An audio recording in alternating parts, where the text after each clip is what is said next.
সংগ্রামী সৈনিক, আজকে আমি ঘর থেকে হেরে এসেছি। শুধু আজকে নয়, আন্দোলনের শুরু থেকে এই মাঠে আছি, আতিথি সাহেবের সাথে আছে। আমাদের এই দাবি পূরণ যদি না হয়, আমরা এমন কর্মসূচি দেব তা আপনারা কোনদিন চিন্তাও করতে পারবেন না।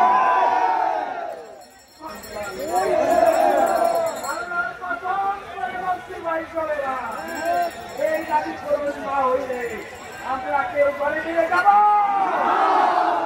এক একটা রয়্যাল বেঙ্গলের তাকায় দেখুন, তাদের চোখে দেখেন কিভাবে আগুন চলছে।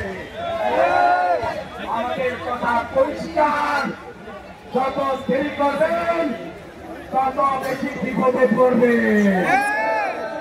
আমরা আপনাদের বিপদে যেতে চাই না।